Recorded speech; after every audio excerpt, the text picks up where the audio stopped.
نحمد ونصلي على رسوله الكريم أما بعد فأعوذ بالله من الشيطان الرجيم بسم الله الرحمن الرحيم رب اشرح لي صدري ويسر لي أمري واحلل عقدة من لساني يفقهوا قولي ربي يسر ولا تعسر وتمم بالخير اللهم اجعلنا من الذين آمنوا وعملوا الصالحات وتواصوا بالحق وتواصوا بالصبر اللهم ثبتنا عند الموت بلا إله إلا الله آمین یا رب العالمین۔ السلام علیکم ورحمۃ اللہ وبرکاتہ۔ الحمدللہ آج ہم ایک بار پھر اس جگہ جمع ہیں اللہ تعالیٰ کے اس کلام کو سننے کے لیے، سمجھنے کے لیے اور اس پہ عمل کرنے کے لیے۔ اللہ تعالیٰ سے ہمیشہ یہ دعا کہ جو کچھ ہم پڑھیں اس میں سے ہمارے لیے خیر کی چیز کو باہر نکالیں اور ہر وہ چیز جو ہمیں شر کی طرف لے جائے اس سے ہمیں دور رکھے۔ سورہ حج ہم پڑھ رہے ہیں اور سورہ حج کی ہم نے تقریباً 30 آیات کا مطالعہ کیا۔ مختلف چیزیں ہمارے سامنے آئی ہیں اور ایک چیز، ایک اسلوب جو ہمیشہ مکی دور میں تمام صورتوں میں آپ کو نظر آتا ہے بار بار، وہ توحید، ایک اللہ کو ماننا۔ اور مکی دور کا جتنا بھی قرآن ہے اس میں بنیادی طور پہ جو چیزیں ہمارے سامنے آتی ہیں وہ اللہ کی توحید، رسالت، آخرت۔ پھر آخرت کے 2 حصے آپ کر دیں کہ ایک تو مرنے کے بعد دوبارہ جی کے اٹھنا اور دوسرا حساب کتاب، کیونکہ اللہ تعالیٰ جو ہے وہ عالمین کا رب ہے۔ اللہ تعالیٰ نے اپنا انٹروڈکشن جب کرایا، ہم سب بولتے ہیں تو اللہ تعالیٰ اپنا تعارف جب کراتا ہے تو رب العالمین سے کراتا ہے۔ اللہ کون ہے؟ عالمین کا رب ہے، رحمان ہے، رحیم ہے، دونوں مبالغے کے صیغے، اور عربک گرامر والے جانتے ہیں کہ ان دونوں مبالغوں کے جو صیغوں کے جو اوزان ہیں وہ مختلف ہیں، جس کی وجہ سے اس کے معنی میں ایک فرق آتا ہے۔ اور لیکن ساتھ ساتھ پھر اللہ کیا ہے؟ مالک یوم الدین بھی ہے۔ مالک یوم الدین یعنی اللہ جو ہے اس میں انصاف کرے گا۔ تو اللہ غفور و رحیم ہے لیکن اللہ انتقام لینے والا ہے۔ یہ دونوں معاملات ہمیشہ بین بین ہمارے ساتھ چلنا چاہیے۔ یعنی اللہ کی غفوریت سے، اللہ کی رحمت سے تو انکار کسی کو نہیں ہو سکتا۔ جو کچھ آج بھی ہمارے ساتھ ہے وہ اللہ کی رحمت اور اللہ کی غفوریت سے ہے، لیکن اس کو بائی ڈیفالٹ نہیں لینا چاہیے۔ اللہ تعالیٰ نے جو کام کرنے کی چیزیں دی ہیں اس کو ضرور کریں۔ اور جو بات میں ہمیشہ کہتا ہوں کہ اللہ تعالیٰ اور اللہ کے رسول کے ساتھ آپ کی جو اطاعت ہے، اس اطاعت کے اندر یہ پہلو جو فرما برداری کا ہونا چاہیے۔ اللہ کے ساتھ اطاعت نافرمانی والی ہو، اللہ سود کا منع کرے ہم سود کا کام کریں، اللہ جو ہے وہ حرام کا منع کرے ہم حرام کریں، اللہ بہت سارے اپنے دوسرے احکامات کی بات کرے ہم اس کو نہ کریں، اور ہم کہیں کہ نہیں ہم اللہ کو مانتے ہیں، تو اللہ کو ماننا نہیں ہوا، یہ اللہ کو صرف جاننا ہوا، اللہ کو صرف ماننا ہے، اللہ کی ماننی نہیں ہے۔ اسی طرح سے نبی صلی اللہ علیہ وسلم کی کے ساتھ محبت آپ کرتے ہیں، لیکن آپ کی جو محبت ہے اس میں اطاعت ہونی چاہیے، اس میں اطاعت ہونی چاہیے۔ اس میں محبت تو ہم اللہ کے رسول سے کرتے ہیں، کلیم بھی ہمارا یہی ہے، اپنی جانیں بھی دینے کو تیار ہیں اس کو، لیکن جب عمل کی بات آ جاتی ہے تو وہاں پھر ہم کسی اور کو مقدم کرتے ہیں۔ ان ساری چیزوں کا خیال کرنا چاہیے۔ اعوذ باللہ من الشیطان بسم اللہ الرحمن الرحیم حنفاء للہ غیر مشرکین بہ ومن یشرک باللہ فکأنما خر من السماء فتخطفه الطير أو تحوي به الريح في مكان سحيق حنفاء للہ غیر مشرکین بہ، یکسو ہو جاؤ اللہ کے لیے، اس کے ساتھ کسی کو شریک نہ کرتے۔ یہ حنفاء حنیف کی جمع ہے، اور حنیف وہ شخص ہے جو تمام باطل راہوں کو چھوڑ کر اللہ سبحانہ و تعالیٰ کی سیدھی راہ کی طرف آئے۔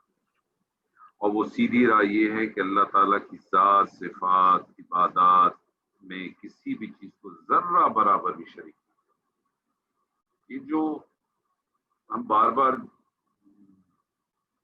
دن میں کم سے کم 17 دفعہ جب ہم اللہ سے یہ دعا مانگتے ہیں اہدنا الصراط المستقیم، تو وہ صراط المستقیم ہمارے ذہنوں میں ہونی چاہیے کہ ہم کس صراط المستقیم کی بات کریں. ہم اس صراط المستقیم کی بات کرتے ہیں جس کے اوپر ابلیس نے چیلنج کیا تھا، لَأَقْعُدَنَّ، میں ضرور ضرور بیٹھوں گا، لَهُمْ، ان کے لیے، صراطک المستقیم، تیرے سیدھے راستے. یہ وہی صراط المستقیم. اور وہ صراط المستقیم کہاں سے ملتا ہے؟ یہ ہے صراط، اس پہ آگے ہوگا. تو جب اس کے ساتھ لگاؤ ہوگا نا، اس کتاب کے ساتھ، اس کتاب کے ساتھ، جب اس کتاب کے ساتھ محبت ہوگی، جب اس کتاب کے ساتھ لگاؤ ہوگا، تو پھر ہدایت بھی مل جائے گی اور توحید بھی سمجھ میں آ جائے گی اور اللہ بھی مل جائے گا. اس کائنات میں، دنیا میں نہیں، کائنات کی بات ہو رہی ہے، اس کائنات میں مرکزی قوت صرف ایک ہے، اور وہ قوت کس کی؟ اللہ کی واحد ذات ہے. جو شخص اپنے آپ کو اللہ سے جوڑے، اس نے اپنے لیے حقیقی ٹھکانہ پا لیا، وہ مضبوط زمین پر کھڑا ہو گیا. اس کے برعکس جو شخص اپنے آپ کو اللہ سے نہ جوڑے، یا ایسا ہو کہ وہ زبان سے تو اللہ کا اقرار کرے مگر اپنا دلی تعلق کسی اور سے وابستہ ہے، وہ گویا اس مرکز سے کٹا ہوا ہے جس کے سوا اس کائنات میں دوسرا کوئی مرکز، اس کے لیے کوئی دوسرا مرکز. اب غور فرمائیں، کیا یہ ہمارا ایک عام سا معاملہ نہیں ہے؟ ہم سب کا یہی معاملہ، ہم سب کے ایمان سے زیادہ عقائد پر ہم چلتے ہیں. ایمان نہیں ہے ہمارے. ہم کہنے کو تو اللہ کو مانتے ہیں، ہم کہنے کو تو اللہ کے اوپر ہمارا رزق کا معاملہ ہو جائے، ہمارا کوئی اور معاملہ ہو جائے، لیکن ساری باتیں ہماری صرف زبان کی نوک پر ہیں. اس زبان کی نوک سے آگے نہیں چلتی.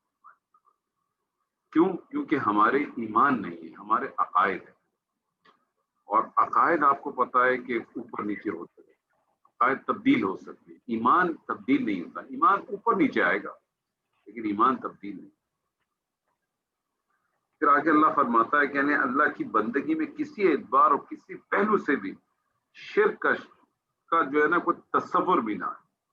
یعنی یہ اتنی فائن لائن ہے جس میں ہمارے ڈاکٹر صاحب کہتے ہیں کہ مطلب اگر آپ نے کسی لمحے، کسی وقت اپنی بات بھی کسی جگہ پہ اپنے نفس کی مانی، تو قرآن میں بھی ہے کہ آپ نے دیکھا ان لوگوں کو جو اپنے نفس کی پیروی کرتے ہیں.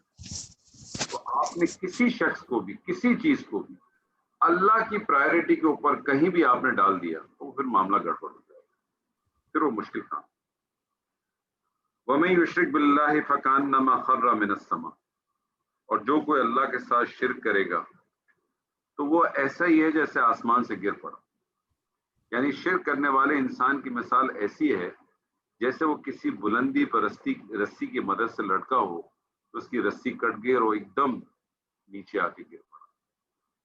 فَتَخْطَفُهُ الطَّيْرُ أَوْ تَهْوِي بِهِ الرِّيحُ فِي مَكَانٍ سَحِيقٍ، تو اسے پرندے اچک لیں یا ہوا اڑا کر پھینکے کسی دور دراز جگہ پر.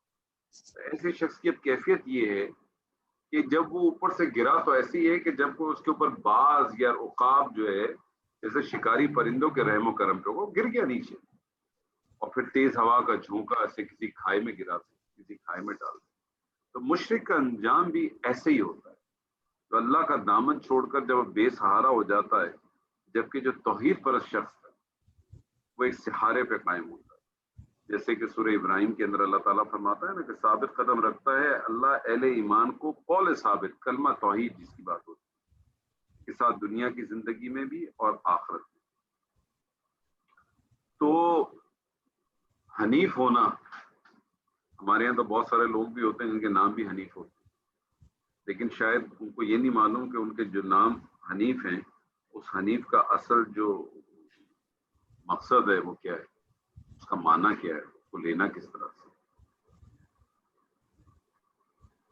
ذَلِكَ وَمَن يُعَظِّمْ شَعَائِرَ اللَّهِ فَإِنَّهَا مِن تَقْوَى الْقُلُوبِ، یہ سب کچھ، اور جو اللہ کی شاعر کی تعظیم کرے تو یقیناً دلوں کی تقوی کی بات ہے.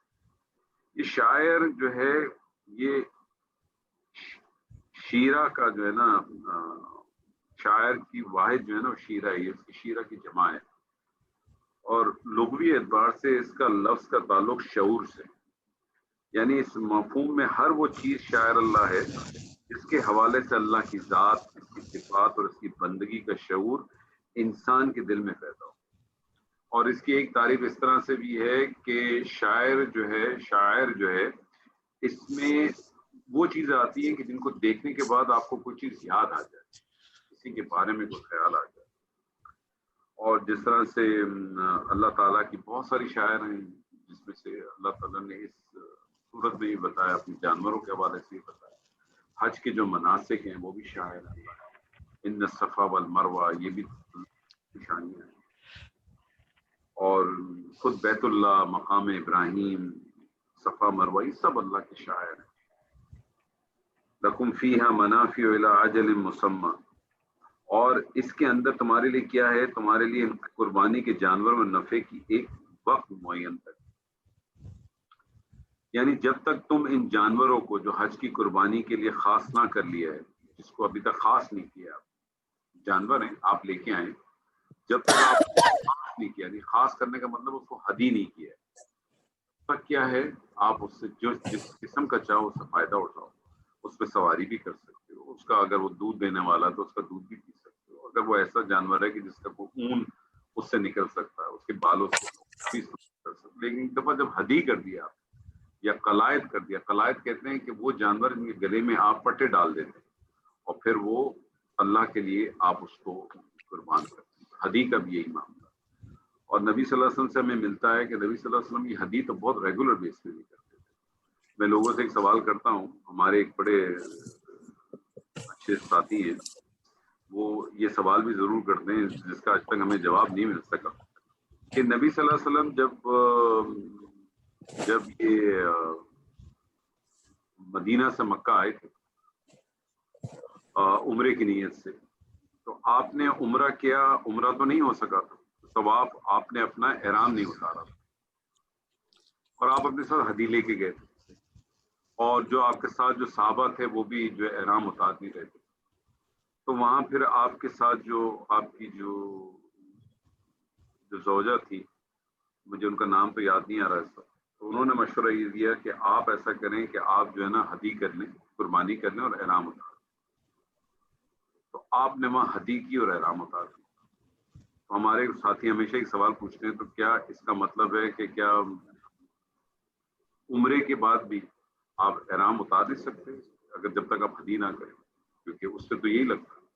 تو وہ پھر حدی کیا حدی تھی, کیا یہ عمرے کی نیت سے تھی, یا یہ وہ حدی تھی جو نبی صلی اللہ علیہ وسلم ریگولر بیس کے اوپر کرتے تھے, کہ وہ ریگولر بیس پہ بھی وہ اس حدی کو کرتے.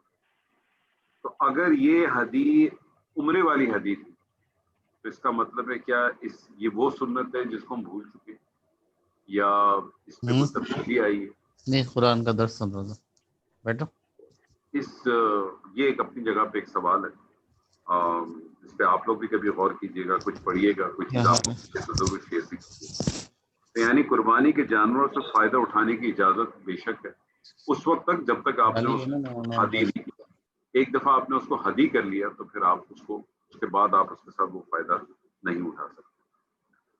ثم محلها الى البيت العتیق, پھر ان کی اصل منزل یا قدیم گھر ہی ہے, یعنی پھر قربانی کے دن ان جانوروں کو لے جا کر بیت اللہ میں پیش کرنا. اور جو قربان گاہ ہے, جو منہر, جو قربان گاہ ہے, تو وہ تو بیت اللہ ہی ہے, مگر اسے منا تک وسعت دے دی گئی ہے آپ یہاں. اور پرانے زمانے میں تو کہتے ہیں کہ قربان گاہ جو ہے وہ مروہ کی پہاڑی کے پاس ہوا کرتی تھی, اور منا کے جیسے علاقے میں آج کل قربانی کی جاتی ہے وہ بھی دراصل اسی وادی میں شامل جو مروہ سے شروع ہو. وَلِكُلِّ أُمَّةٍ جَعَلْنَا مَنْسَكًا لِيَذْكُرُوا اسْمَ اللَّهِ عَلَى مَا رَزَقَهُم مِّن بَهِيمَةِ الْأَنْعَامِ فَإِلَٰهُكُمْ إِلَٰهٌ وَاحِدٌ فَلَهُ أَسْلِمُوا وَبَشِّرِ الْمُخْبِتِينَ. اور ہر امت کے لیے ہم نے قربانی کا ایک نظام مقرر کیا ہے تاکہ وہ اللہ کا نام لیا کریں ان مویشیوں پر جو اس نے عطا کی. بہیمۃ الانعام پہ ہم نے پچھلی دفعہ بھی بات کی تھی, اور تذکیر کے لیے بس یہ سمجھ لیں کہ یہ وہ چوپائے ہیں جس کے اندر جو بات میرے دل میں بہت ٹھکتی تھی, جو میں نے آپ کے سامنے رکھی بھی ہے, یہ وہ چوپائے ہیں جن کے اندر ودیعت ہے کہ اس نے انسان کے لیے ذبح ہونا. اور وہ 4 انعام جس کا ذکر جو ہے سورہ انعام میں بھی ہے, ہیں تو وہ 4 لیکن 8 جوڑوں کی شکل میں ہیں، تو اونٹ، گائے، بھیڑ اور بکری، اور یہ وہ ہیں جن کو اللہ تعالیٰ نے جو ان کے اندر ودیت کیا ہے کہ اس نے انسان کے لیے ذبح ہونا ہے۔ اور آپ یہ دیکھیں کہ لاکھوں تعداد میں ذبح بھی ہوتے ہیں روز، اور جب ان جانوروں کو ذبح کرنے کے لیے ایک دفعہ جب زمین پہ گرایا جاتا ہے تو پھر اس کے بعد جو ہے نا وہ اپنے آپ کو بھی چھوڑ دیتے ہیں، اور اس کے بجائے آپ کسی دوسرے جانور کو دیکھیں جو بہیمۃ الانعام میں نہیں آتے، جس میں نہیں آتے، کسی بھی جانور کو اپنے ذہن میں رکھ لیں اور آپ تھوڑی دیر کے لیے سوچیں کہ اس کو اگر آپ نے ذبح کرنا ہو یا کاٹنا ہو تو آپ سوچ لیں کہ وہ آپ کے ساتھ کیا کرے گا۔ اللہ تعالیٰ فرماتا ہے ہر امت کے لیے ہم نے قربانی کا ایک نظام مقرر کیا ہے تاکہ وہ اللہ کا نام لیا کریں ان مویشیوں پر جو اس نے انہیں عطا کی۔ اس کے اندر دیکھیں جو لفظ آیا ہے منسک، یہ منسک یا نسک آپ جس کو کہہ لیں، یہ عربی زبان کے اعتبار سے کئی معنوں میں بولا جاتا ہے۔ اس کا ایک معنی جو ہے نا وہ جانور کے قربانی کے بھی آتے ہیں، جس طرح سے سورہ انعام میں وہ بڑی جو توحید کے بارے میں جو آیت ہے کہ ان الصلاۃ والنسک ومحیای ومماتی للہ رب العالمین، یقیناً میری نماز میری قربانی، تو وہاں بھی دیکھیں نسک وہ قربانی اسی قربانی سے آیا۔ اور دوسرا معنی اس کے اندر ہے کہ حج کے جتنے بھی افعال ہیں یہ بھی اسی منسک کے اس کے ایک اس معنی میں بھی آتا۔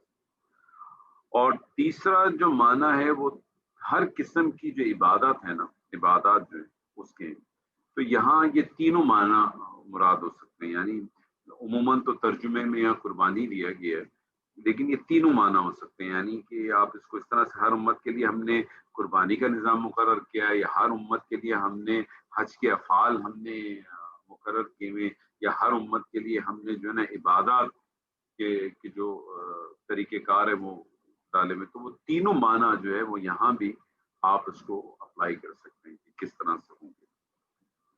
فَإِلَٰهُكُمْ إِلَٰهٌ وَاحِدٌ فَلَهُ أَسْلِمُوا، تمہارا معبود ایک ہی معبود ہے تو تم اسی کے سامنے سر تسلیم کرو، اس کے ہر حکم کو تسلیم کرو، اس کی مکمل اطاعت قبول کرو۔ یعنی جو میں نے آپ سے کہا تھا کہ اللہ تعالیٰ کے ساتھ جو اطاعت ہے وہ کامل اطاعت ہے، یہ نافرمانی والی اطاعت نہیں کہ اللہ تو کہتا ہے کہ سود نہیں کھاؤ لیکن ہم اس کو کوئی نہ کوئی ٹیکنیک نکال لیتے ہیں، اللہ کہتا ہے کہ کون محرمات ہیں، کن کے ساتھ تمہیں اپنا تمہارا محرم والا رشتہ ہے اور کس کے ساتھ تمہارا پردے والا رشتہ ہے، لیکن ہم اس میں بھی کوئی نہ کوئی اپنی کوئی نہ کوئی تعویلیں نکال دیتے ہیں۔ اور اللہ تعالیٰ کسی چیز کا روکتا ہے، کسی سے ٹوکتا ہے، منع کرتا ہے، ہم اس کے اندر اپنے حساب سے کوئی نہ کوئی چیز اس میں پہنا دیتے ہیں۔ لیکن یاد رکھیں، میں نے تھوڑے دنوں پہلے ایک ڈاکٹر صاحب کا ایک وہ بھی بھیجا تھا جس میں ڈاکٹر صاحب نے اسی آیت کے ریفرنس سے بات کی تھی، افتؤمنون ببعض الکتاب وتکفرون ببعض، یعنی کتاب کے کچھ حصے کو مانتے اور کچھ حصے کو نہیں مانتے۔ تو جو آدمی یہ کرتا ہے نا کہ تھوڑا کرتا ہوں، تھوڑا تو کرتا ہوں نا یار، کوئی بات نہیں، میں اب یہ کام تو کرتا ہوں، اگر یہ بھی کرتا ہوں تو میں یہ کام بھی کرتا ہوں، تو اللہ تعالیٰ نے پھر اس کے آگے سزا بھی بتائی ہے کہ جو یہ عمل کرتے ہیں نا فتؤمنون ببعض الکتاب وتکفرون ببعض، تھوڑا مان لیا، تھوڑا تیتر تھوڑا بٹیر، اس کی کوئی گنجائش نہیں۔ اسلام میں داخل ہونا تو پورے کا کامل داخل ہوگا، یہ بیچ والا کام نہیں۔ تو ایسا نہ ہو کہ ایک طرف تو قربانی، یعنی اللہ تعالیٰ کہہ رہا ہے اس کے ہر حکم کو تسلیم کرو اور اس کی مکمل اطاعت قبول کرو۔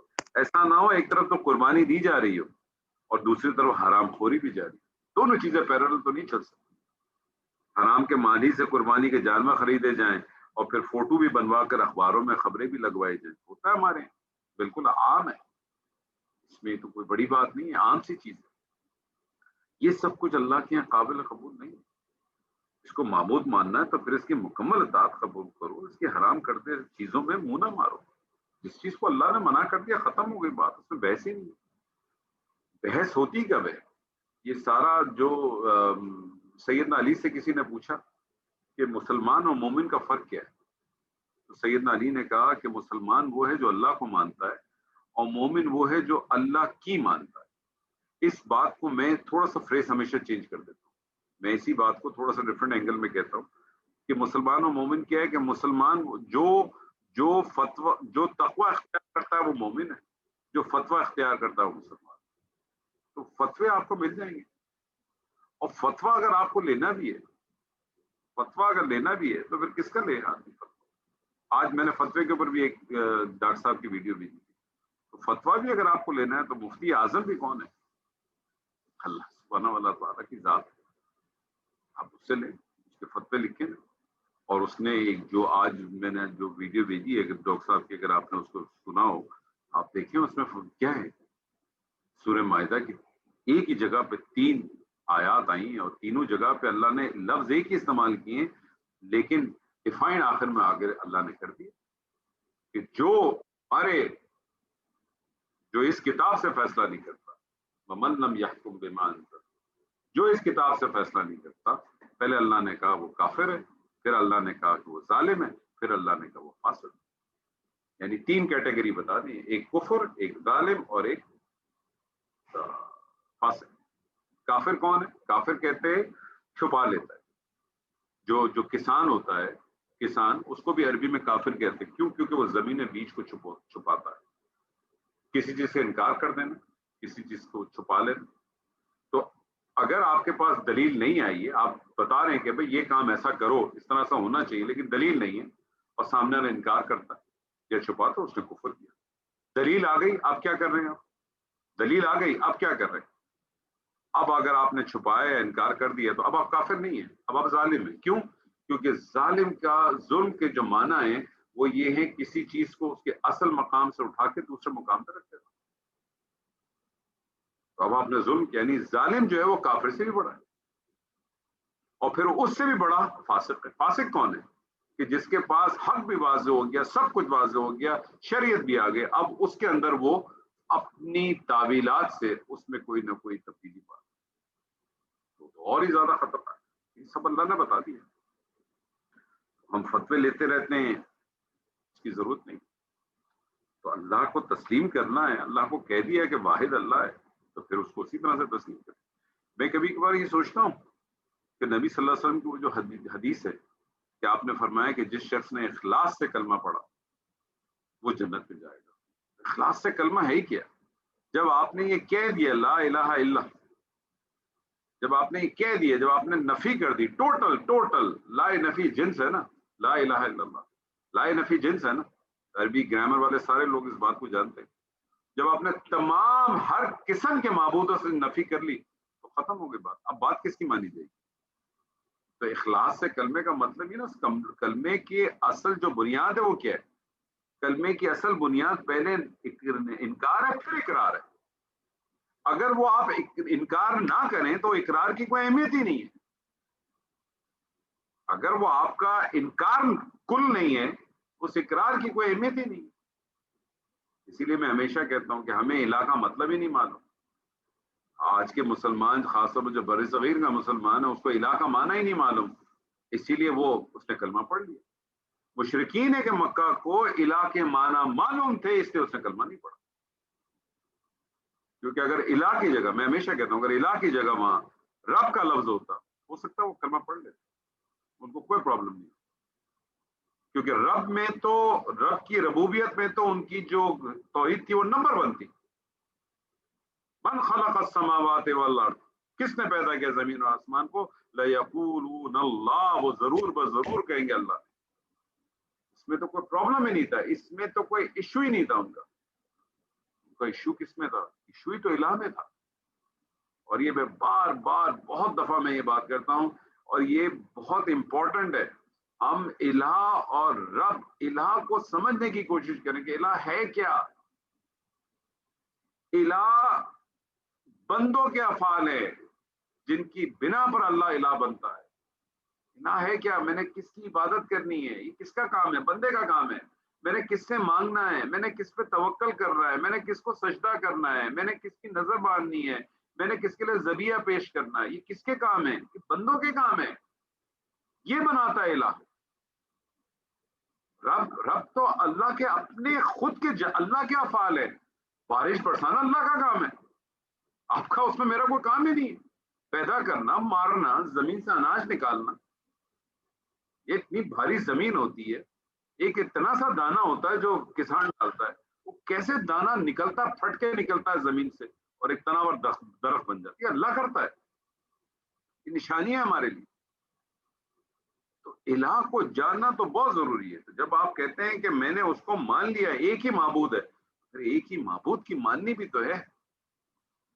پھر وہاں یہ تو نہیں چلے گا کہ اس نے کیا فتویٰ دیا اور اس نے کیا فتویٰ دیا. اس آیت کو ذہن میں بٹھا لیں. سورہ نساء کی جو آیت ہے، مجھے آیت نمبر یاد نہیں لیکن میں آیت آپ کے سامنے پڑھ دیتا ہوں. یا ایھا الذین آمنوا اطیعوا اللہ واطیعوا الرسول واولی الامر منکم. اطاعت کرو اللہ کی اور اس کے رسول کی اور اولی الامر کی جو تم میں سے. فَإِن تَنَازَعْتُمْ فِي شَيْءٍ فَرُدُّوهُ إِلَى اللَّهِ وَرَسُولِهِ. اگر کسی چیز میں کوئی تنازع ہو جائے تو اس کو لوٹا دو. کہاں لوٹا دو؟ اللہ اور اس کے رسول پر. اب اولی الامر کو بار کر دیا، لیکن ہم اس کو بار کرنے کے لیے تیار ہی نہیں، ہم ماننے کو تیار ہی نہیں. آپ کسی اس میں دیکھیں، آج ہمارے پاس دیکھیں کوئی صوفیزم پہ بات کرتا ہے، کوئی علم لدونی کی بات کرتا ہے، کوئی فلانے کی بات کرتا ہے، کوئی کس کی بات کرتا ہے. مجھے بتائیے کوئی آپ کا صحابہ کرام میں کوئی صوفی ہے؟ کوئی ایک صوفی تھا اس پورے صحابہ کرام کے اندر؟ کوئی ایک ہے جس کے بارے میں آپ کہتے ہیں؟ آج ہمارے پاس بہت سارے. تو صوفیوں کے اندر بھی مطلب آپ کی ڈسٹریبیوشن ہی عجیب و غریب. مجھے تو بعض دفعہ پرسنلی ایسا لگتا ہے کہ شاید جو دین ہمیں یہ کتاب بتاتی ہے، یہ جو کتاب ہمیں دین بتاتی ہے اور جو نبی صلی اللہ علیہ وسلم کی سنت ہمیں بتاتی ہے، وہ پریکٹیکلی تو نظر ہی نہیں آتی ہے. کہاں نظر آتی ہے پریکٹیکل؟ وہ تو کچھ اور بات ہو رہی ہے، یہاں تو کچھ اور بات ہو رہی ہے. زمین آسمان کا فرق. وبشر المخبتین، اور بشارت دے دیجئے عاجزی کرنے والوں کو. اخبات کے معنی اپنے آپ کو پست کرنا اور تواضع اور انکساری اختیار کرنے کا. یعنی ایسا مخبتین وہ لوگ ہیں جو لوگوں پہ ظلم نہیں کرتے، اور اگر کوئی ان پہ ظلم کرے تو اس سے بدلہ نہیں لیتے. وہ لوگ جو اللہ کی قضاء و تقدیر اور اس کی فراخی اور تنگی میں ہر حال میں راضی رہتے، یہ ہوتے ہیں مخبتین. اور یہ مخبتین کون ہو سکتے ہیں؟ یہ وہی لوگ ہو سکتے ہیں جنہوں نے ایک اللہ کو اپنا ایک معبود مانا. اور پھر اللہ کہتا ہے الذین اذا ذکر اللہ وجلت قلوبہم. وہ لوگ کہ جب اللہ کا ذکر کیا جاتا ہے تو ان کے دل لرز اٹھ جاتے ہیں.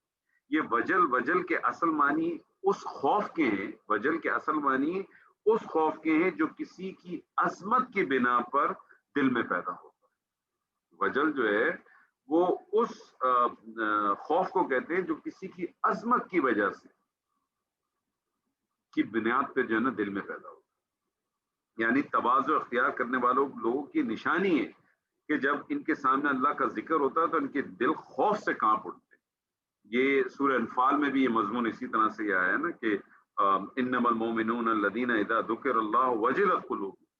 مومن تو بس وہی ہے کہ جب اللہ کا ذکر کیا جائے تو ان کے دل لرز اٹھتے ہیں. اور سورہ زمر میں تو ہے کہ جب ان کے اوپر ذکر کیا جاتا ہے تو ان کی جلدیں جو ہیں وہ نرم پڑ جاتی ہیں. اور میں اس سے پہلے بھی آپ کو مثال بتا چکا ہوں اپنا پریکٹیکل واقعہ.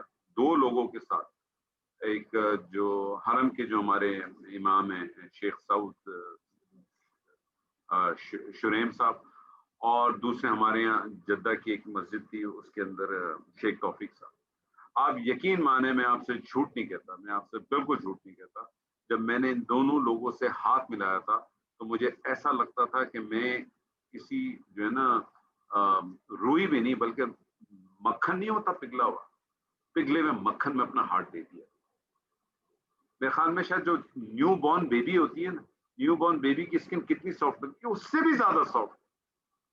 اور مجھے یاد ہے میں ان دنوں سورہ زمر یاد کر رہا تھا جب میرے سعود شریف صاحب سے میں نے ہاتھ ملایا تھا عصر کی نماز یا ایسی کسی نماز کو، پتہ نہیں اللہ نے ملانا تھا ہاتھ.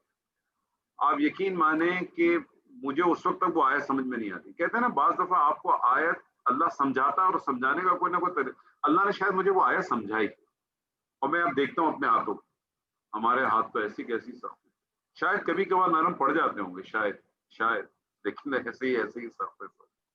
اور اسی طرح سے جیسے یہ جو آیت ہے سورہ بقرہ کی جو ہے جہاں اللہ تعالیٰ نے کہا وَلَنَبْلُوَنَّكُمْ بِشَيْءٍ مِّنَ الْخَوْفِ وَالْجُوعِ وَنَقْصٍ مِّنَ الْأَمْوَالِ وَالْأَنفُسِ وَالثَّمَرَاتِ. یہ آیت مجھے کبھی سمجھ نہیں آتی.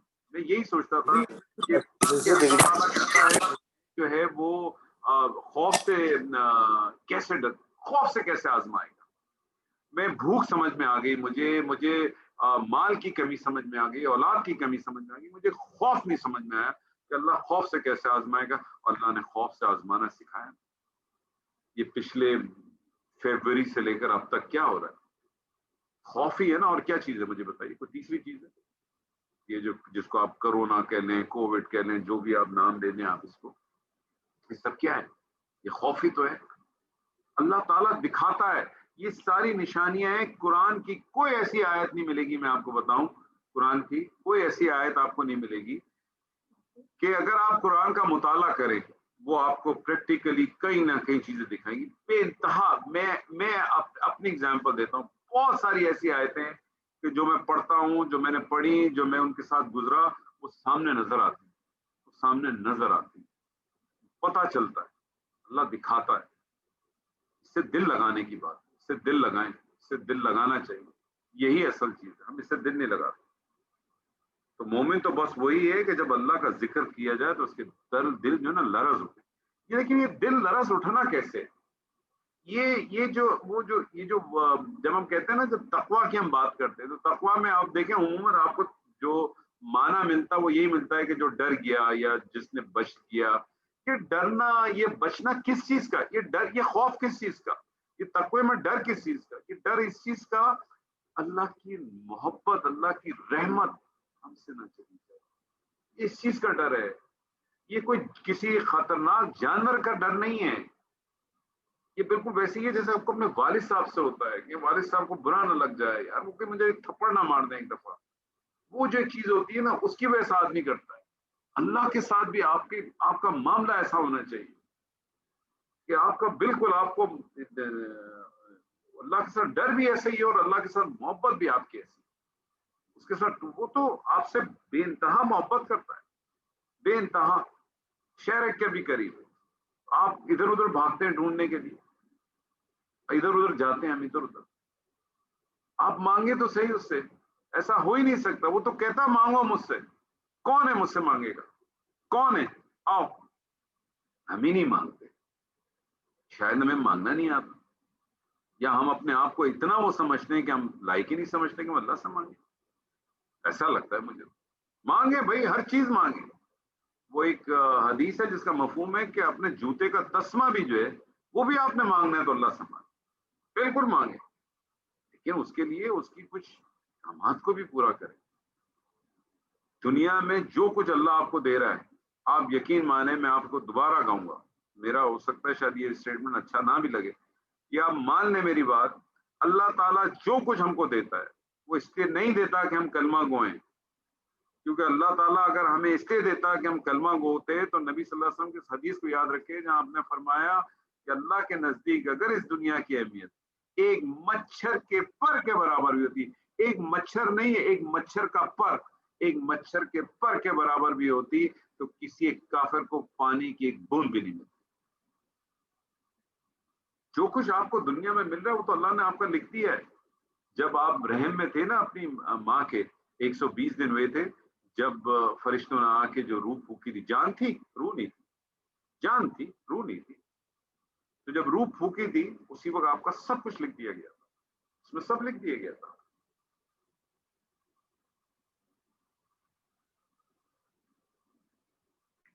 والصابرین علی ما اصابهم والمقیم الصلاۃ ومما رزقناہم ينفقون، اور ان کو جو بھی تکلیف پہنچے اس پر صبر کرنے والے اور نماز قائم کرنے والے ہیں، جو کچھ ہم نے ان کو دیا ہے اس میں سے وہ خرچ کرتے ہیں. اور یہ صفات، یہ جو نماز پڑھنے کی ہو، صبر کرنے کی ہو، نماز قائم کرنے کی ہو، جو کچھ دیا ہے اس کو بھی ہمیشہ بڑا غور کریں. اللہ تعالیٰ نے جب بھی خرچ کرنے کی بات کی ہے، اللہ تعالیٰ نے ہمیشہ یہ کہا ہے کہ جو ہم نے تم کو دیا اس میں سے خرچ کرو. اور رزق کے حوالے سے بھی سمجھ لیں سر، یہ رزق کو جو ہے نا ہم نے صرف جو ہے نا 2 چیزوں میں ڈالا ہوا ہے، روٹی چاول بریانی میں یا پھر نوٹوں میں. رزق خالی یہ نہیں ہے، رزق کے لفظی معنی ہے عطا کرنا. اسی لیے میں کہتا ہوں وہ جو جب پورے قرآن مجید میں کہیں بھی اللہ کی راہ میں جو قتل ہوتے ہیں اس کو شہید نہیں کہا، اس کو اللہ کی راہ میں قتل ہی کا لفظ آیا. اللہ تعالیٰ نے کہا ہے کہ جو اللہ کی راہ میں قتل ہوتے ہیں تم ان کو مردہ مت کہو. ہم نے ان کو عطا کیے, وہاں بھی رزقناہم کا لفظ, ہم نے ان کو عطا کیے. ہماری سوچ رزق کے معاملے میں صرف روٹی چاول یا کیش ہے, اس لیے ہمارے یہاں یہی بتایا جاتا ہے کہ وہ زندہ ہیں, کھاتے پیتے ہیں. اللہ نے کہا ہم نے ان کو عطا کیا. کیا عطا کیا اللہ نے, ہم نہیں جانتے. اللہ نے کیا ان کو عطا کیا نہیں جانتے. تو اللہ جب بھی خرچ کرنے کی بات کرتا ہے ہم سے, تو اللہ آپ سے یہی کہتا ہے جو کچھ میں نے عطا کیا اس میں سے خرچ کرو. اگر تم سمجھتے ہو کہ یہ تمہارا اپنا ہے, مت خرچ کرو. اب ہم نے یہاں رزقناہم میں کیا لے لیا, مجھے بتائیے. براڈر فارم میں لے کے جائیں نا. اللہ نے کہا جو کچھ میں نے عطا کیا. اللہ نے جو علم عطا کیا وہ بھی تو خرچ کرنا ہے آپ نے. اللہ نے جو آپ کو عقل دی ہے وہ بھی خرچ کرنی ہے. اللہ نے جو آپ کو طاقت دی ہے وہ بھی خرچ کرنی ہے. اللہ نے جو آپ کو مال دیا ہے وہ بھی خرچ کرنا ہے آپ. اگر آپ نے اس کو ایک چھوٹے سے اس میں لے لیا پیرائے میں کہ یہاں صرف اس کا معنی جو ہے نا کھانا پینا ہے یا نوٹ ہے. ایک آدمی کے پاس نوٹ ہی نہیں بولے گا میں ہوگا تو میں خرچ کروں گا, لیکن اس کے پاس طاقت تو بہت ہے, نہیں خرچ کرتا. کہتا طاقت کا تو ذکر ہی نہیں, رزق کی بات ہو رہی. براڈر فارم میں جائیں سر, رزق کا کسی بھی اس میں چلے جائیں, عطا کرنا جو کچھ اللہ نے عطا کیا. اللہ کہتا ہے جو کچھ ہم نے عطا کیا اس میں سے خرچ کرو. جو تمہارا اپنا ہے وہ میں مانگتا ہی نہیں, اللہ مانگ ہی نہیں رہا آپ سے, مانگتا ہی نہیں اللہ. وَالْبُدْنَ جَعَلْنَاهَا لَكُمْ مِنْ شَعَائِرِ اللَّهِ لَكُمْ فِيهَا خَيْرٌ فَاذْكُرُوا اسْمَ اللَّهِ عَلَيْهِ ثَوَابٌ فَإِذَا وَجَبَتْ جُنُوبُهَا فَكُلُوا مِنْهَا وَأَطْعِمُوا الْقَانِيَ وَالْمُعْتَرَّ كَذَلِكَ سَخَّرْنَاهَا لَكُمْ لَعَلَّكُمْ تَشْكُرُونَ. وَالْبُدْنَ, اور قربانی کے اونٹوں کو ہم نے تمہارے لیے شاعر اللہ میں سے بنایا.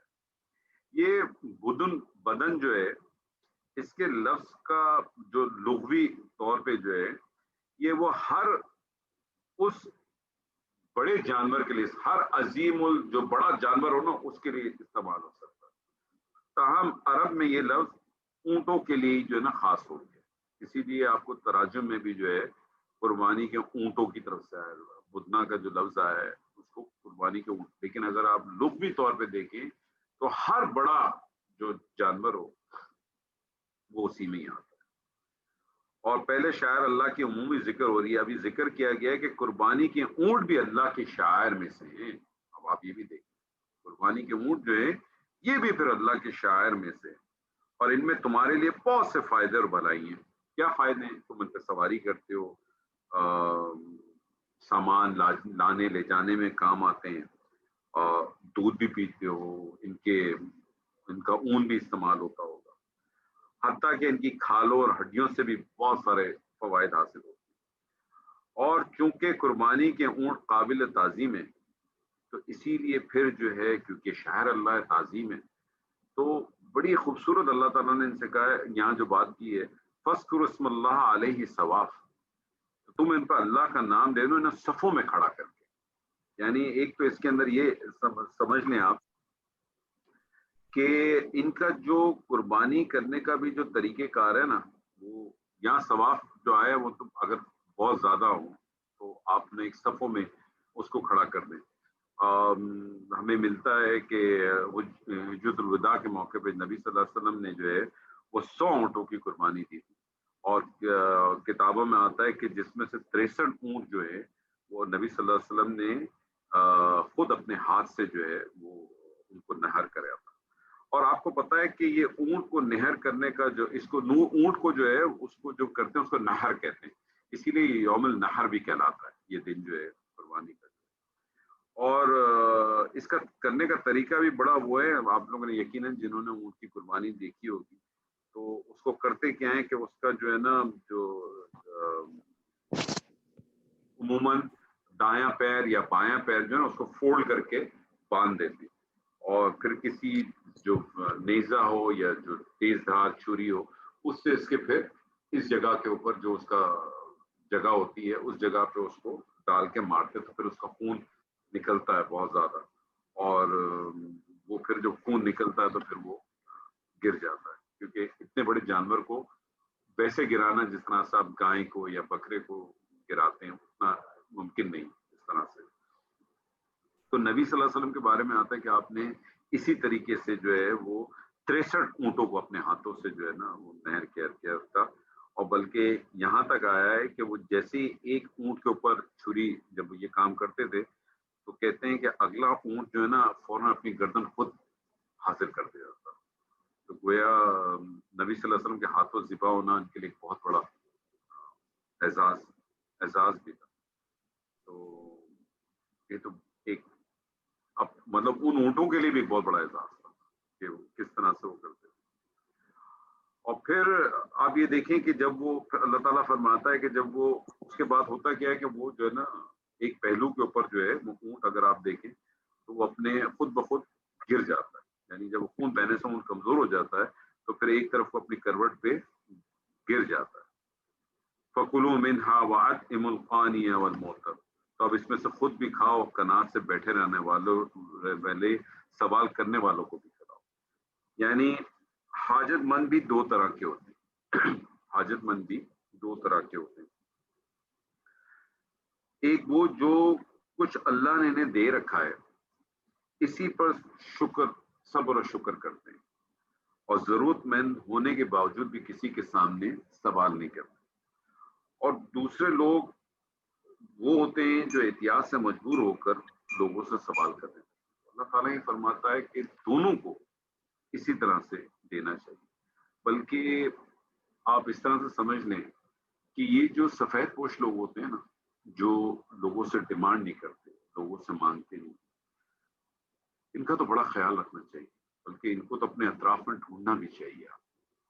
سورہ آل عمران میں ایک آیت ہے، میں اس وقت مفہوم میرے ذہن سے مفہوم تو ہے، آیت میرے ذہن سے نکل گئی ہے.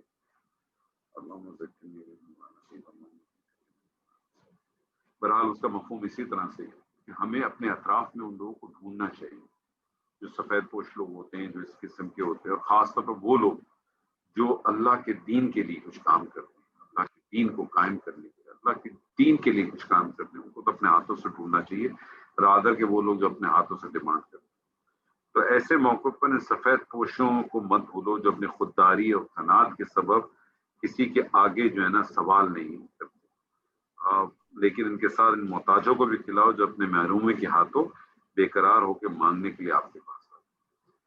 2 دن پہلے میرے پاس ایک پوسٹ آئی، مجھے بہت اچھی لگی لیکن میں شیئر نہیں کی، کیونکہ بعض دفعہ کیا ہوتا ہے کہ کچھ پوسٹ ایسی ہوتی ہیں جب آپ شیئر کرو تو اس میں 2 مختلف قسم کے آپ کے پاس ویو آ جاتے ہیں. کچھ لوگ اس کو پسند کرتے ہیں، کچھ لوگ ایک نیگیٹو اس میں چلے جاتے ہیں. دراصل وہ پوسٹ آئی اس طریقے سے تھی کہ وہ سیدنا یوسف کا جو سورہ یوسف میں جب وہ اس کا ذکر ہے کہ کس طرح سے وہ اناج کی ڈسٹریبیوشن کرتے ہیں، تو وہ اس طرح سے ایک پوسٹ تھی کہ کسی شہر کے اندر کچھ جو پڑھے لکھے اچھے جو لڑکے تھے اور ان کے پاس تھوڑے سے مال بھی تھا، تو انہوں نے کیا کیا کہ انہوں نے فری راشن شروع کر دیا. فری راشن کا انہوں نے کہا کہ راشن جو ہے نا فریلی اویلیبل ہے. تو وہاں دیکھا یہ گیا کہ میجورٹی جو ہے وہ لوگ آتے تھے اور جو غریب ہوتے تھے اور آتے تھے اور لے کے چلے جاتے تھے، اور جو سفید پوش ہوتے تھے وہ جاتے ہی نہیں تھے. تو اور پھر ان کو ریئلائز ہوا کہ ان میں سے بہت سارے لوگ جو اناج لے کے جاتے ہیں وہ یہاں سے اناج لے کے جاتے تھے اور کسی دوسری دکانوں پہ جا کے بیچتے تھے.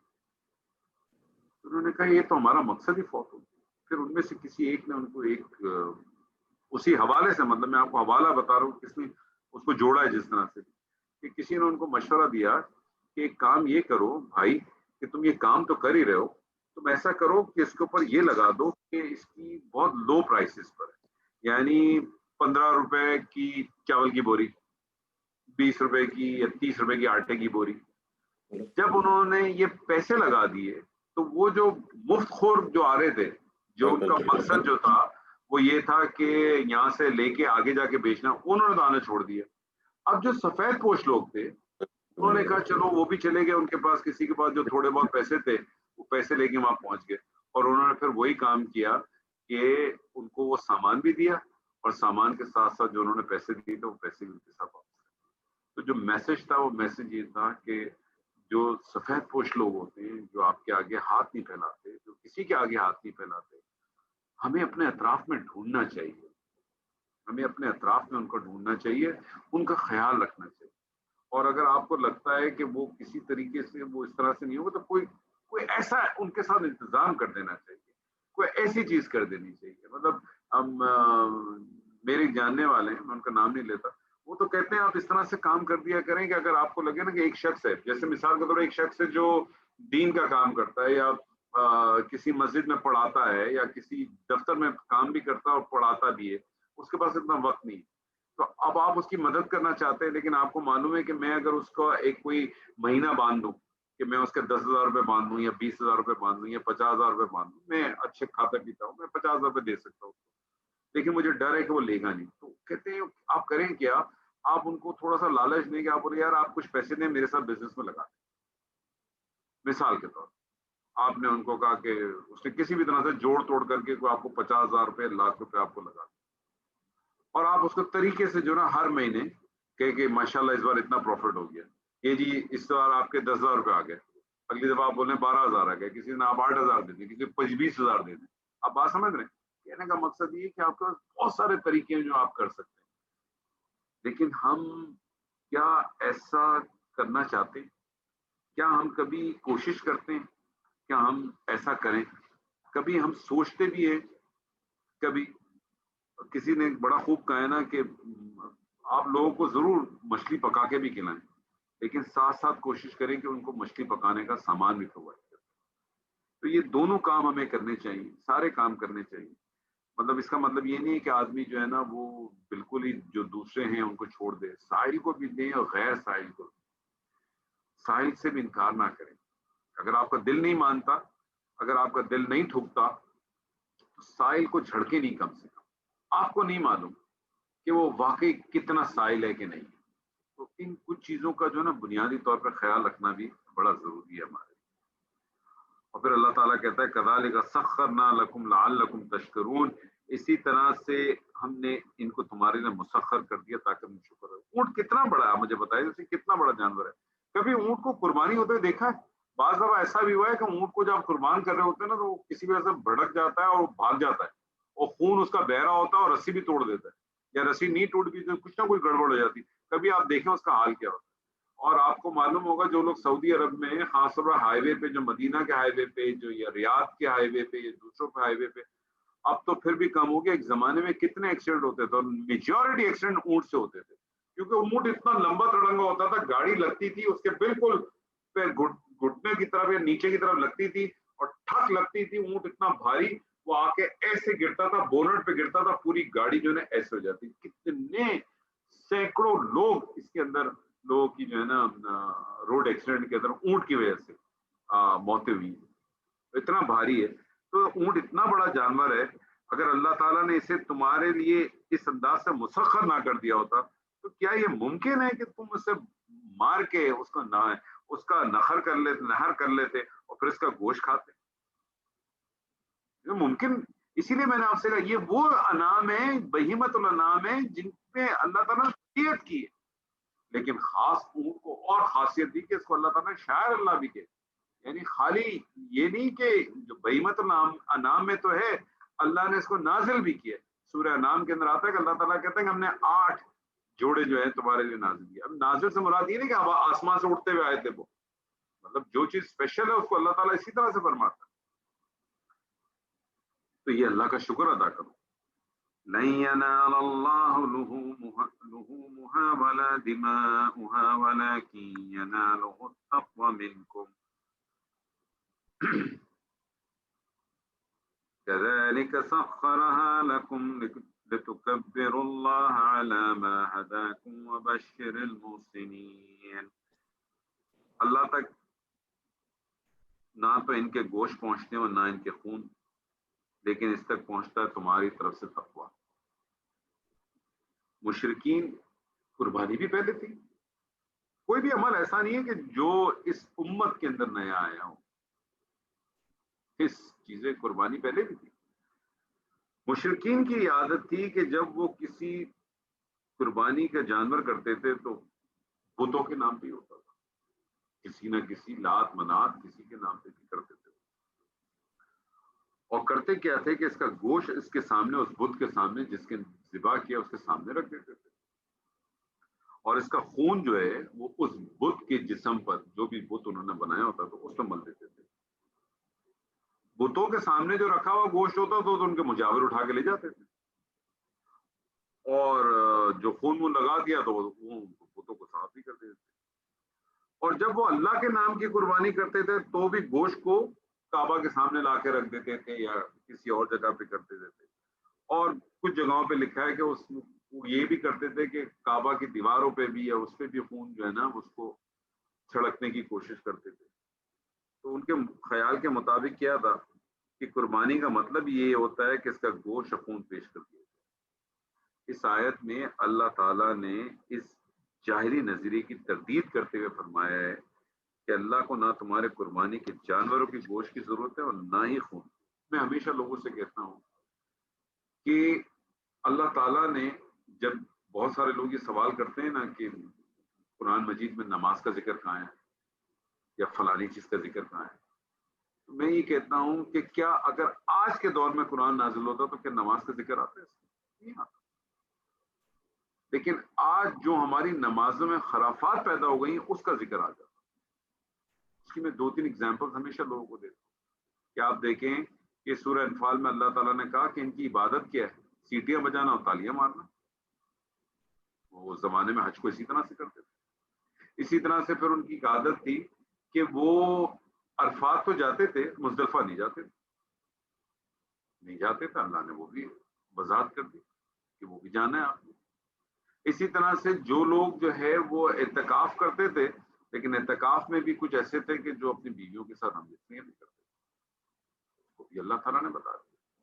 تو جہاں جو چیزیں کی ضرورت تھی وہ اللہ تعالیٰ نے کلیریفائی کی. تو یہاں بھی اللہ تعالیٰ نے اسی طرح سے کلیریفائی کہ اللہ کو ضرورت جو ہے نہ وہ اس کے خون کی ہے اور نہ ہی جو ہے وہ ان کے گوشت کی ہے. قربانی کا اصل فلسفہ یہی ہے، بلکہ قربانی کا کیا دیکھا جائے تو ہر عبادت کا فلسفہ یہی ہے. کسی بھی عبادت کا ایک ظاہری پہلو ہے اور ایک اس کی روح ہے. ظاہری ڈھانچہ اپنی جگہ ایک اہم ہے کہ آپ نے اس کو قربان کیا، آپ لے کے آیا، آپ نے اس کا گوشت کیا، اور وہ اس لیے بھی ضروری ہے کہ اس کے بغیر اس عبادت کا بجا لانا ممکن نہیں. جیسے آپ کہتے ہیں کہ نماز آپ پڑھتے ہیں تو اس میں اصل آپ کا خشوع خضوع ہے. وہ خشوع خضوع نظر تو نہیں آتا. نظر کیا چیز آتی ہے؟ نظر تو آپ کا نماز پڑھنا آتا ہے نا، آپ کا رکوع میں جانا، آپ کا سجود میں جانا. تو ایک ظاہری تو اپنی جگہ پہ موجود ہے، لیکن اصل مقصود ہے وہ کیا ہے؟ وہ اس کی روح. اور وہ روح کیا ہے کہ وہ آپ کا تقویٰ. اور تقویٰ کیا چیز ہے؟ ان سین چیز ہے، کسی کو نہیں پتا، اللہ کو پتا. اور قربانی کا بھی اصل جو مقصود ہے وہ ہمارے دلوں کا تقویٰ اور اخلاص ہے. اللہ کے ہاں جو چیز اہم ہے وہ یہ ہے کہ جو شخص قربانی دے رہا ہے وہ اپنے معمول کی زندگی میں اس کی نافرمانی سے کتنا کرتا ہے. یہ اصل چیز ہے، یہ بنیاد ہے. وہ اپنے روزمرہ کے معاملات میں اللہ کے احکام اور قوانین کا کس قدر پابند ہے، کس قدر وہ اپنی توانائیاں، اپنی صلاحیتیں، اپنا مال اللہ کی راہ میں صرف کر رہا ہے. کیا قربانی کا جانور کا اہتمام اس نے رزق حلال سے کیا؟ ہم تو ایسے لوگوں کو بھی جانتے ہیں، اور ہو سکتا ہے آپ کے نظروں میں بھی ایسی واقعات ہوئے ہوں کہ ایک آدمی آپ سے کہتا ہے یار قربانی آ گئی، یار مجھے 10,000 روپے تو دینا، میں اگلے مہینے دیتا ہوں. کیا آپ کے خیال میں کیا ضرورت ہے؟ یا ہمارے یہاں جو یہ ٹرینڈ ہے، کیا مجھے بتا سکتے ہیں آج سے کوئی 100 سال پہلے، 200 سال پہلے یہ ٹرینڈ تھا گائے میں حصہ لینا؟ کسی کے پاس کوئی دلیل ہے جو آج ہمارے یہاں ہوتا ہے گائے کے ساتھ حصے؟ ارے جس آدمی کی استطاعت ہو کرے. میں تو اس بات کو اس طرح سے لیتا ہوں، جس کی استطاعت ہے وہ کرے. جس شخص کی استطاعت ہی نہیں ہے تو آپ اس کو حصہ بھی کو ڈلوا رہے ہیں. صرف یہ کہہ کے کہ وہ پورا بکرا تو لے نہیں سکتا 20,000 روپے کا، لیکن آپ اس سے کہتے ہیں 10,000 روپے کا حصہ لے لے گائے کا. تو کیوں کرواتے ہیں آپ اس سے؟ اور اس سے ڈبل نقصان ہوتا ہے. وہ شخص جو 20,000 کا قربانی بکرا لے سکتا ہے اس کو بھی آپ نے کہا کہ چھوڑ 20,000 کے لینے کی کیا ضرورت ہے، 10,000 کا گائے میں حصہ لے. اور گائے میں حصے ڈلوا کے آپ نے جو قربانی کا جو اصل مقصد تھا وہ بھی فوت کرا دیا. تو کوئی آپ کو ملتی ہے کوئی 100 سال پہلے، 200 سال پہلے، 300 سال پہلے کوئی ٹرینڈ تھے ایسے کہ لوگ گایوں کے حصے لیتے ہیں؟ اور مجھے تو یہ سمجھ میں نہیں آتا گایوں کے حصے ہوتے ہیں ہر سال جب یہاں حج کا سامان لگتا ہے. میں نے تو نہیں دیکھا کبھی کہ لوگ جو گائے پکڑ کے 7 آدمی اس میں قربانیاں کر رہے ہیں. نہ میں نے کبھی دیکھا، کیونکہ یہاں تو کوپن چلتے ہیں، یہاں تو کوپن بھی چلتے ہیں قربانی کے. میں نے کبھی نہیں دیکھا کہ بکرا جو ہے وہ 600 ریال کا اور گائے کا ایسا 150 ریال کا. کبھی نہیں دیکھا کہ 200 ریال کا یا 250 ریال کا. یہ کیوں؟ کبھی سوچتا ہے آدمی کیا ضرورت ہے؟ اس کی استطاعت ہی نہیں ہے تو آپ اس کو اس کے پیچھے لگا رہے ہیں. اس قربانی کے پیچھے اس کا جذبہ اثار کیا تھا اس کو دیکھیں. اس نوعیت کی دوسری شرائط جو ہیں، اصل تقوی جو ہے وہ اصل چیز ہے جس کو بیان کیا جائے. ہمارا فوکس یہی ہوتا ہے کہ قربانی کرا دیں آپ اس سے. قربانی کے پیچھے جو اصل مقصد تھا وہ تو آپ نے کیا ہی نہیں. کیا سیدنا ابراہیم کو جو ہے وہ کیا مینڈا کاٹنے کے لیے یہ سارا پروسیس کرایا تھا کیا؟ وہ اصل روح کیا تھی؟ اصل روح تو یہ تھی کہ اللہ کا حکم آ گیا اس کی تعمیل کرنی ہے. انہوں نے سوچے نہیں، کوئی سورٹ ہی نہیں دوسری. یہ جو میں نے پچھلی دفعہ بھی آپ سے کہا تھا کہ سیدنا ابراہیم کو جو ناس کا امام بنایا وہ کیوں بنایا؟ کبھی سوچا آپ نے؟ سیدنا ابراہیم کو اللہ تعالیٰ نے جو حکم دیا، جو بات کہی، اس کسی کام کو کرنے کا طریقہ نہیں بتایا. ان کو حکم دیا، انہیں ایک چیز بتائے گی کہ ایسا کرنا ہے، وہ کرنا کیسا وہ کبھی نہیں بتایا اللہ نے. لیکن سیدنا ابراہیم نے اس کو اسی طرح سے کیا جس طرح سے اللہ چاہتا تھا. اسی لیے اللہ نے ان کو ناس کا امام بنایا، ایسے ہی نہیں بنایا ناس کا امام. عموماً لوگ یہی کہتے ہیں وہ اس لیے بنایا کہ قال لہ ربہ اسلم قال اسلمت لرب العالمین. جب اس کے رب نے کہا کہ تو اپنے آپ کو فرما برداری دکھا دے تو انہوں نے دکھا دی. تو کیا باقیوں نے نہیں دکھائی؟ اللہ نے ایسی نہیں بنایا، اس کی کوئی ریزن ہے. تو اصل چیز کیا ہے کہ آپ نے آپ کا تقویٰ اس کی روح کو جاننے کی کوشش کرے. اس کا اصل مقصد کیا تھا؟ نہیں تو بس ٹھیک ہے، اگر یہ سب کچھ نہیں ہے تو بس یہی ہوتا ہے آپ قربانی کرتے ہیں اور قربانی کرتے ہیں، اس کے بعد آپ کا گوشت فریجوں میں بڑا ہوتا ہے اور مہینے تک چلتا رہتا ہے، 2 مہینے تک چلتا رہتا ہے. آدھے کا بیف بنوا لو، رانے بنوا لو. اب کراچی میں قربانی ہوتی ہے تو یہی چیزیں چل رہی ہوتی ہیں کہ بھائی اس کا قیمہ نکلوا لو، کچھ قیمہ نکلوانا، وہی سے کبابے بنوا لیں گے. وہ جو ہے وہ 5 10 15 20 کلو کا بیف نکلوا لانا، وہ انڈیا سینٹر بیف بنوا لیں گے. وہ اگر پہ بکرے کٹتے ہیں وہ کہتا ہے جناب وہ عثمانی کے وہ رانے بنوا لو تو عثمانیہ سے ران بنوا لینا، بلان سجی سے سجی بنوا لینا. اور اسی میں ٹرینڈ آپ کا نکل جاتا ہے، اسی میں نکل گئی آپ کی زندگی. باقی تو کچھ بچا نہیں. یہ تو مقصد ہی نہیں تھا، مقصد تو سارا فوت کر دیا آپ نے. ایک زمانہ تھا، مجھے بھی یاد ہے کہ لوگ جو ہے وہ ہفتے پہلے، 8 دن پہلے، 10 دن پہلے جانور لاتے تھے، گھر پہ رکھتے تھے، چارہ کھلاتے تھے. مجھے تو یاد ہے اچھی طرح سے ہمارے ایک آدھ دفعہ تو گائیں ایسی اڑیاں لا گئی تھی کہ وہ چارہ بھی نہیں کھاتی تھی تو میری والدہ روٹیاں پکا کے دیتی تھی، میں روٹی کھلاتا تھا 8 10 10 دن تک. تو یہ ایک ہوتا تھا. اب تو چاند رات کو لے کے آیا، ٹھک آپ نے مار دیا، صبح پتہ ہی نہیں چلا. باپ بھی سو رہا، ڈرائیور جو ہے یہ چوکیدار، یہ ماسیاں جو ہے وہ قربانیاں کروا کے اللہ فارغ ہو. صرف جو ہے وہ رسومات رہ گئی ہیں، رسومات ایک ٹرینڈ. وہ ٹرینڈ بھی آہستہ آہستہ ختم کروا دیا آپ نے کہ حصے ڈلوا لیں، فلانا کرا لیں، ڈمکانا کرا لیں. جو اصل روح ہے وہ تو آپ نے ختم فوت کر. اصل مقصد اس کو یاد کرو، اصل بنیاد کیا ہے اس کے اوپر بات کرو. اور پھر آگے اللہ کتنی خوبصورت بات کرتا ہے، كذلك سخرها لكم لتكبروا الله على ما هداكم وبشر المحسنين.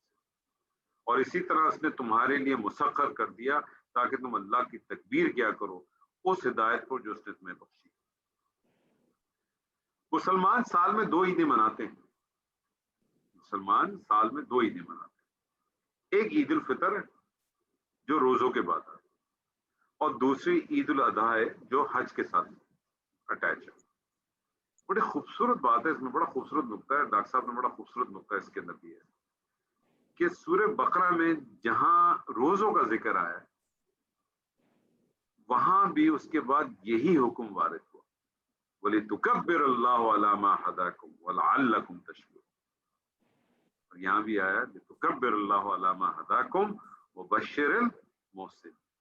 وہاں ہے لَعَلَّكُمْ تَشْكُرُونَ، تاکہ تم لوگ اللہ کی تکبیر بیان کرو اس ہدایت پر جس سے اس نے تمہیں سرفراز کیا، تاکہ تم شکر ادا کرو. اور یہاں کیا یعنی دونوں مقام پہ، دونوں مواقع پہ اللہ کی تکبیر بلند کرتے ہوئے اس کی کبرائی کا اظہار کرنے کی خصوصی ہدایت. اسی لیے آپ دیکھیں عیدین کی نماز جب آپ پڑھنے کے لیے آتے جاتے ہیں تو تکبیر پڑھنے کی احادیث آپ کو مسلسل ملتی ہے، اور عیدین کی نمازوں میں اضافی کے اندر اضافی تکبیریں بھی پڑھی جاتی. ہمارے یہاں تو بڑا عجیب سی بات ہے، میں وہی بات کرتا ہوں نا کہ نبی صلی اللہ علیہ وسلم سے جو ہماری محبت اور عقیدت ہے وہ صرف جان دینے کی حد تک ہے. ان کی سنت پہ عمل کرنے کی والی بات نہیں. تکبیروں کے معاملات میں بھی آپ دیکھیں، یا جو خاص طور پہ جو ایام تشریق کی جو تکبیریں ہیں وہ تو آپ دیکھیں کب سے کب تک شروع ہوتی ہیں. وہ تو 8 تاریخ کی فجر سے یا مغرب کے بعد سے شروع ہوتی ہیں، جو 13 تاریخ کی عصر تک چلتی ہیں. پاکستان کے آپ کو کسی مساجد کے اندر آپ کو پہلے دن بھی تکبیریں نہیں ملیں. صرف وہ عید کی نماز پہ جو مولوی صاحب پڑھ لیں گے کچھ مساجد میں ہوں گی ایک آدھ نماز کے اندر، باقی تو کسی دن آپ کو نہیں ملے. کسی اس میں ریگولر نہ لوگ پڑھتے ہیں، نہ لوگوں میں ٹرینڈ ہے، نہ لوگوں کو یہ بتایا جاتا ہے. لوگ اپنے نئے نئے شلوار قمیض کی شلواروں کو اور اپنے کرتوں کو اسی کو سیٹ کرنے میں لگے ہوتے ہیں. تکبیر پڑھنی کیا ہے، اس تکبیر میں ہے کیا، کیا اس کے الفاظ ہیں، کیا کہتے ہیں آپ، کوئی سوچ ہی نہیں، کچھ فکر ہی نہیں ہوتا. اور محسنین سے وہ لوگ مراد ہیں جو اسلام، ایمان اور تقوی کی منزلیں طے کرتے ہوئے درجہ احسان تک پہنچنے کی کوشش کرتے ہیں اور اللہ کی توفیق سے اس درجے کو حاصل کرتے ہیں. اللہم ربنا اجعلنا منہم، اللہم اجعلنا منہم، اللہم اجعلنا منہم. یہاں سے آیت نمبر 38 سے جو 41 تک کی جو آیت ہے وہ ہم آج کریں گے نہیں، لیکن میں صرف آپ کو یہ بتانا چاہ رہا ہوں کہ سورہ حج کے بارے میں جب ہم نے شروع میں اس کا جب ایک ابتدائیہ جب ہم نے کیا تھا تو میں نے بتایا تھا کہ اس کی چند آیات جو ہیں وہ جن کے بارے میں یہ ہے کہ یہ مدنی دور، تو غالب گمان یہی ہے کہ یہ جو آیت نمبر 38 سے لے کر 41 تک کی جو آیات ہیں یہ یا تو یہ بالکل مدینہ جب آپ پہنچے تھے اسی وقت کی آیات ہیں، یا پھر جو ہے یہ آپ یہ سمجھ لیں کہ یہ دوران ہجرت کے اوپر کی آیات. اور ڈاکٹر صاحب اس کے بارے میں ایک چھوٹا سا، ڈاکٹر صاحب نے بڑی خوبصورت بات کی ہے کہ آپ فرماتے ہیں ڈاکٹر صاحب کہ یہ وہی آیات ہیں جو ہجرت کے سفر کے دوران نازل ہوئی. اور جو اس میں جو بڑا خوبصورت جو ایک جو قابل غور جو ڈاکٹر صاحب نے جو پوائنٹ ڈالا ہے بڑا خوبصورت ہے کہ ڈاکٹر صاحب کہتے ہیں کہ سورہ بقرہ میں بھی جب حج کا ذکر آیا ہے تو سورت کے درمیان میں جو رمضان المبارک کے روزے کے احکام اور فضائل کا ذکر ہے.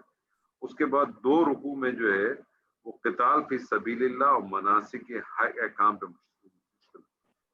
اور بالکل یہی فارمیٹ سورہ حج میں بھی اسی طرح سے آیا ہے کہ 2 رکوع آپ نے دیکھا کہ مناسک کے حج پہ مشتمل، اور اس کے فوراً بعد یہ والا جو رکوع ہے، میں جو پتہ نہیں رکوع پورا بنتا ہے کہ نہیں بنتا، آیت نمبر 38 سے لے کر 41 تک، تو اس میں بھی اسی طرح سے کہ وہی جو ہے نا حج اور قتال فی سبیل اللہ. یہ لگتا ایسا ہے کہ حج اور قتال فی سبیل اللہ میں بہت گہرا ربط ہے، اور اس ربط اور تعلق کی وجہ بظاہر یہ نظر آتی ہے کہ کعبہ جو اللہ کی عبادت کے لیے بنایا گیا ہے وہ ان آیات کی نزول کے وقت مشرکین کے کنٹرول میں تھا، اور توحید کے اس مرکز کو انہوں نے شرک کا اڈا بنا لیا تھا. چنانچہ اس وقت جو ہے وہ امت مسلمہ کا جو پہلا فرض منصبی پر قرار پایا تھا وہ یہ تھا کہ اللہ کے اس گھر کو مشرکین کے تسلط سے جو ہے نا وہ باہر نکالا جائے اور اسے واقعتاً توحید کا مرکز بنا. اور لیکن یہ کام دعوت اور وعظ سے ہونے والا نہیں تھا. اس کے لیے طاقت کا استعمال کی وہ تھی اور اسی لیے یہ بات کی گئی تھی. لیکن بڑی اہم بات یہ آپ یہ دیکھیں کہ جب یہ فتح مکہ ہوا ہے تو اس وقت آپ تاریخ اٹھا کے دیکھیں اور مجھے بتائیے گا کہ کتنی اس کے اندر قتل ہوئے یا کتنے لوگ شہید ہوئے. کوئی آپ کو ایسی کوئی چیز نہیں ملی. تو انشاءاللہ تعالی اگلی دفعہ ہم انشاءاللہ یہ آیت 38 سے لے کر آگے کا مطالعہ کریں گے. بڑی خوبصورت آیتیں ہیں. انشاءاللہ جتنی ہم کر سکے ضرور کریں گے. کوشش یہی ہوتی ہے کہ ہر دفعہ میں اسی نیت سے بیٹھتا ہوں. آج تو میں نے نیت یہ کی تھی کہ میں شاید تیاری میں نے جو ہے 48 آیت تک کی تھی میں نے آج, لیکن میرے خیال میں بس یہ 7 آیات میں جو ہے وہ آج کا ہمارا سیشن جو ہے وہ ریپ اپ ہو جائے گا. تو اللہ تعالیٰ سے دعا ہے کہ جو کچھ آج ہم نے سنا, جو کچھ آج ہم نے پڑھا, اللہ تعالیٰ اس کو سمجھنے کی کوشش کریں اور کوشش کریں کہ ہم اس پہ جتنا میکسیمم عمل کر سکیں. جو کچھ آپ کے سامنے بات رکھی ہے اس پہ غور و فکر کریں. اگر آپ کو میری کوئی بات بہتر لگے تو اس پہ تھاٹ دیں. اگر آپ کو بہتر نہ لگے آپ اس کو اٹھائیں اور دیوار پہ مار دیں. یہ آپ کی اپنی چوائس, لیکن اس پہ غور ضرور کریں. یہ اللہ کا کلام ہے. اور تھوڑے دنوں پہلے میں نے شاید ایک دفعہ پہلے بھی بات کی تھی. اللہ کہتا ہے افلا یتدبرون القرآن ام علی قلوب اقفالها. کیا تم قرآن میں کیا تم اس پہ غور و فکر نہیں کرتے؟ کیا تمہارے دلوں پہ تالے لگتے ہیں؟ یہ یتدبرون, اس کا مادہ ہے دال با اور آد. دبرا یدبر. دبر کہتے ہیں پیٹھ کو, پیٹھ کو کہتے ہیں پیچھے کو. تو اللہ تعالیٰ کہنا کیا چاہ رہا ہے؟ کبھی غور کیا آپ نے اس آیت میں افلا یتدبرون القرآن؟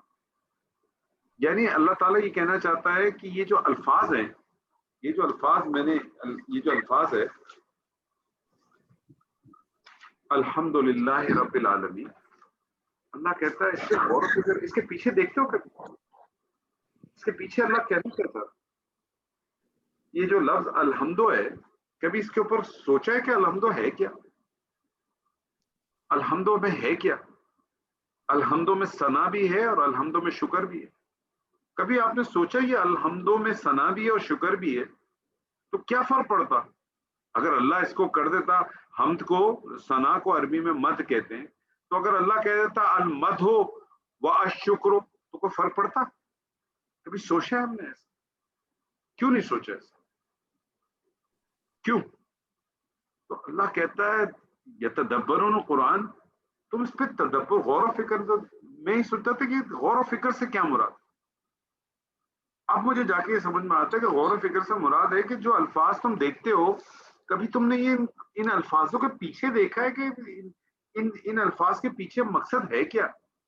کبھی اس مقصد کو تلاش کرنے کی کوشش کی, یا صرف اس کو اوپر اوپر پڑھتے چلے جا رہے ہو؟ اوپر بھی پڑھتے چلے جا رہے ہو, کبھی کچھ نہ کچھ تم کو اجر ضرور ملے گا, ایسا نہیں ہے کہ ملے گا. لیکن اللہ کا مطالبہ ہے. کیا یہ اللہ تعالیٰ نے یہ خاص کیا ہے فلا یتدبرون القرآن, یہ کو مخصوص لوگوں کے ساتھ اللہ نے کیا؟ یا تو اللہ کر دیتا کہ مخصوص لوگ ہوں گے جن کی یہ کوالیفیکیشن ہوگی, یا اللہ تعالیٰ نہیں کہتا, اللہ کے رسول اپنی کسی حدیث میں کہہ دیتے کہ دیکھو یہ جو آیات آئی ہوئی ہیں افلا یتدبرون القرآن ام علی قلوب اقفالها, 2 جگہ پہ اللہ ہے. ایک جگہ سورہ نساء میں شاید, وہاں تو اللہ نے کہا کہ تم اس پہ غور و فکر نہیں کرتے. اگر یہ ہماری پاس کے علاوہ کسی اور کی طرف سے آتا تو اس میں بہت بڑا اختلاف ہوتا. اور دوسری جگہ پہ اللہ تعالیٰ نے فرمایا کہ اس پہ غور و فکر نہیں کرتے, کیا تمہارے دلوں پہ تالے لگ گئے؟ اور دیکھیں اللہ تعالیٰ نے کہا تمہارے دلوں پہ تالے لگے, دماغ کی تو بات ہی نہیں کی. اصل چیز یہی ہے. کیوں اس کی بات کی؟ کیونکہ اسی کے نزدیک تو آپ کے اندر وہ شے موجود ہے. وہ جو شے موجود ہے نا, جس کو آپ نفس کہہ لیں, جس کو آپ روح کہہ لیں, ٹھیک ہے, وہ شے ہی تو ہے, اصل چیز ہے, وہی موجود ہے. کیونکہ قرآن بھی روح ہے اور یہ بھی روح ہے. روح سے بات کرتی ہے, عالم امر کی چیزیں. تو میں اب اس کو اسی طرح سے دیکھتا ہوں, کیا کوئی حدیث ایسی آئی، کوئی آپ کے پاس حدیث ایسی ہے کہ جس سے آپ مجھے یہ بتا دیں کہ قرآن میں غور و فکر کرنا عام آدمی کا کام نہیں؟ اگر کوئی ہے تو مجھے پیش کر دیں، میں آج سے کرنا بند کر دوں گا. میں پہلے پورا درس نظامی کا ایک 8 سال کا کورس اور پھر میں کروں گا، کیونکہ مجھے تو پڑھنا ہی ہے، مجھے تو کرنا ہے، یہ مجھے کام ہے، کیونکہ اس کی ہر آیت مجھ سے مخاطب ہے. میں اپنی کوشش کرتا ہوں، میں جو اپنے اساتذہ سے، اپنے دوستوں سے، اپنے جن سے بھی مشورہ کر کے مختلف اتنی تفاسیر ان کو پڑھ کے میں تو یہ کروں گا کام، کیونکہ اللہ نے کہا ہے. یا تو مجھے کوئی آدمی، اس کے لیے اللہ نے کہیں نہیں کہا، نہ نبی صلی اللہ علیہ وسلم کی کوئی حدیث ہے کہ تمہارے پاس کوئی سرٹن ڈگری ہونی چاہیے، سرٹن تمہارا کوئی ایجوکیشن ہونی چاہیے، ایسی تو کوئی نہیں ہے. تو یہ تو مجھ سے کہہ رہا ہے، یہ کتاب تو مجھ سے کہہ رہی ہے کہ دبر اس کے پیچھے دیکھو ہے کیا، لیکن اس کے پیچھے مجھے اپنی تعویل نہیں نکالنی، مجھے اپنی ٹیڑھ نہیں نکالنی. میں نے اس کو میش تو کرنا ہے اس کی اپنی آیاتوں سے اور اللہ کے رسول نبی صلی اللہ علیہ وسلم کی سنت سے. تو کام تو میرا ہے، یہ کرنا ہے، اور میرا نہیں، ہم سب کا کام ہے، ہم سب کا یہ کام ہے. اور ہم سب کوشش کریں. اور اللہ تعالیٰ پورا قرآن اس بات سے بھرا پڑا ہے. اللہ تعالیٰ میرے اور آپ کے ساتھ جو بھی معاملہ رکھے گا وہ میرے اور آپ کی کوشش پہ رکھے گا، رزلٹ پہ نہیں رکھے گا. اللہ تعالیٰ نے رزلٹ پہ کبھی نہیں رکھا، اور یہ بات بہت اچھی طرح سے نکال لیں. اسی صورت میں ہم پڑھ چکے ہیں، اسی صورت میں بھی ہم پڑھ چکے ہیں پچھلی دفعہ کہ سیدنا ابراہیم سے جب کہا کہ حج کی منادہ کرا دو، منادی آواز لگا دو، تو ان کے دل میں بھی یہ اشکال تھا کہ کون آئے گا. اور آج آپ دیکھیں 2 ملین 2.5 ملین 3 ملین آدمی آتا ہے. لبیک اللہم لبیک آتا ہے نا، بالکل آتا ہے. اللہ تعالیٰ صرف اور صرف کوشش دیکھے گا، اس کوشش پہ میرے اور آپ کے ساتھ فیصلہ کرے. اللہ تعالیٰ سے دعا ہے کہ اللہ تعالیٰ ہم سب کو حق کو سننے، سمجھنے اور اس پہ عمل کرنے کی توفیق عطا فرمائے. بارک اللہ لی و لکم فی القرآن العظیم ونفعنی وإیاکم بالآیات والذکر الحکیم.